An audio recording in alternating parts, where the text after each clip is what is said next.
സംസ്ഥാന സർക്കാർ PM ശ്രീയിൽ നിന്ന് പിന്മാറണമെന്ന ആവശ്യത്തെ വിമർശിച്ചുകൊണ്ട് ശശി തരൂർ MP. PM ശ്രീയിൽ നിന്ന് കിട്ടുന്നത് നമ്മുടെ പണമാണ്. പാർട്ടികൾ ആദർശ ശുദ്ധിക്ക് അനാവശ്യ പ്രാധാന്യം നൽകുകയാണ്. തെരഞ്ഞെടുത്ത സർക്കാരുകൾക്കൊപ്പം താൻ പ്രവർത്തിക്കും. പ്രധാനമന്ത്രിയെ ഒരു വരി കൊണ്ടുപോലും പ്രശംസിച്ചിട്ടില്ല എന്നും വർഗീയതയിൽ നിന്ന് കേരളത്തിൽ രക്ഷപ്പെടില്ലെന്നും ശശി തരൂർ പറഞ്ഞു. I might disagree with the ruling party, but they are the ruling party. They have a mandate from the nation. I will work with them. So if they come up with a scheme and they say, we will only give you the money if you do this, this and that, I will discuss with it. I will see how I can implement it within the framework of my convictions. But I will take the money because my people in my state need the money. That kind of thing, that kind of cooperation, to my mind, is essential. And I'm sorry, for example, that just recently in Kerala, we had an example of the opposite outcome, where a scheme was rejected and the money was denied, even though the state is broke and needs the money. Shinoj Shamsuddin വിവരങ്ങൾ നൽകും. ഷിനോജ്, തുടർച്ചയായി കേന്ദ്ര നിലപാടുകൾക്കൊപ്പം നിന്ന് അല്ലെങ്കിൽ മോദിയെ പ്രശംസിച്ചുകൊണ്ട് കോൺഗ്രസിനെ വലിയ പ്രതിസന്ധിയിലാക്കിക്കൊണ്ടിരിക്കുകയാണ് Sasi Tharoor MP. ഏറ്റവും ഒടുവിലടക്കം സമാനമായ രീതിയിലുള്ള ഫേസ്ബുക്ക് പോസ്റ്റുകളടക്കം അദ്ദേഹത്തിന്റെ ഭാഗത്തുനിന്നുണ്ടാകുകയും ചെയ്തിട്ടുണ്ട്. ഇപ്പോൾ എന്താണ് ഈ വിഷയങ്ങളിലൊക്കെ അദ്ദേഹത്തിന്റെ പ്രതികരണം വരുന്നത്? PM ശ്രീയിലായാലും അതിൽ ഒപ്പുവെച്ചതിൽ യാതൊരു തെറ്റുമില്ല എന്ന നിലപാടാണോ അദ്ദേഹത്തിന്?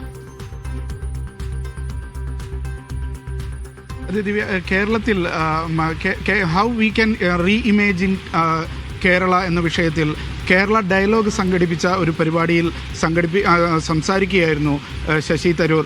അവിടെ ഈ രാഷ്ട്രീയവൽക്കരണത്തെക്കുറിച്ചാണ് അദ്ദേഹം പറഞ്ഞത്.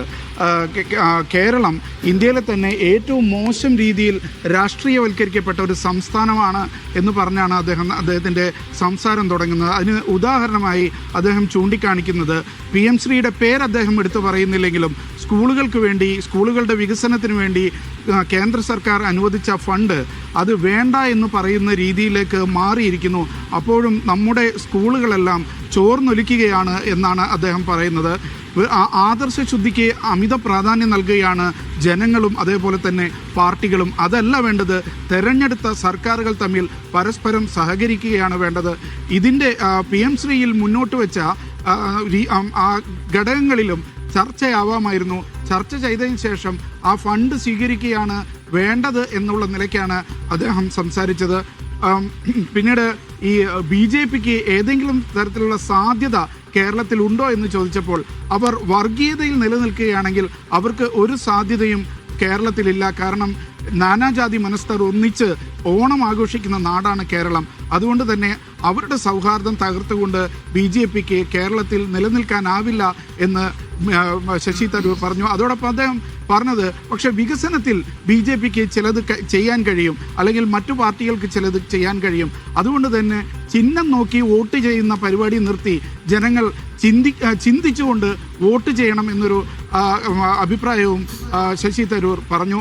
കേരളത്തെ വിമർശിച്ചുകൊണ്ടാണ് അദ്ദേഹത്തിൻ്റെ സംഭാഷണം മുഴുവൻ ഉണ്ടായിരുന്നത്. കേരള മോഡലിനെ അദ്ദേഹം അംഗീകരിക്കുന്നു. പ്രത്യേകിച്ച് ഇതിലും ഈ ആരോഗ്യരംഗത്തും വിദ്യാഭ്യാസ രംഗത്തും കേരളം മുന്നേറിയിട്ടുണ്ട്. പക്ഷേ വ്യവസായത്തിൻ്റെ കാര്യത്തിൽ കേരളം പലതിലും പിന്നിലാണ്. പ്രത്യേകിച്ച് ഒരു ബിസിനസ് തുടങ്ങണമെങ്കിൽ ശരാശരി ദിവസം 216 ദിവസം വേണ്ട ഒരു സംസ്ഥാനമാണ് കേരളമെന്നാണ് അദ്ദേഹം പറഞ്ഞത്.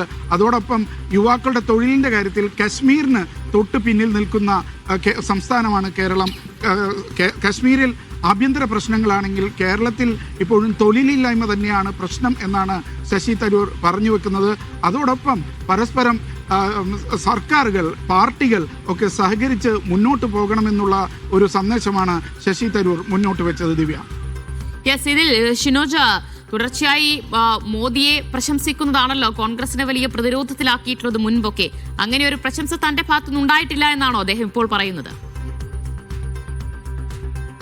മോദിയുടെ പ്രസംഗത്തെ ഒറ്റ വരി പോലും താൻ പ്രശംസിച്ചിട്ടില്ല എന്നാണ് അദ്ദേഹം പറയുന്നത്. താനൊരു അഭിപ്രായം രേഖപ്പെടുത്തി അത് മറ്റു പാർട്ടികളോട്, അധികാരത്തിൽ ഇരിക്കുന്നവരോട് സഹകരിച്ചു പോകുന്നതിൻ്റെ ഭാഗമായിട്ട് അദ്ദേഹം തൻ്റെ നിലപാട് പറഞ്ഞു എന്നുള്ളതാണ്. അതിൻ്റെ പേരിൽ പോലും താൻ വളരെ വലിയ വിമർശനം കേൾക്കേണ്ടി വന്നു എന്നാണ് അദ്ദേഹം ഇവിടെ പറഞ്ഞത്. തെരഞ്ഞെടുപ്പ് ഞാൻ പാർട്ടിക്കാരനായിരിക്കാം, പക്ഷേ തെരഞ്ഞെടുക്കപ്പെട്ട ഒരു സർക്കാരുമായും ഭരണാധികാരികളുമായും താൻ സഹകരിച്ച് പ്രവർത്തിക്കും എന്ന് തന്നെയാണ് അദ്ദേഹം വ്യക്തമാക്കിയത്. ദിവ്യ, ശരി. ഷിനോജ് ഷംസുദ്ദീനാണ് വിവരങ്ങൾ നൽകിയത്.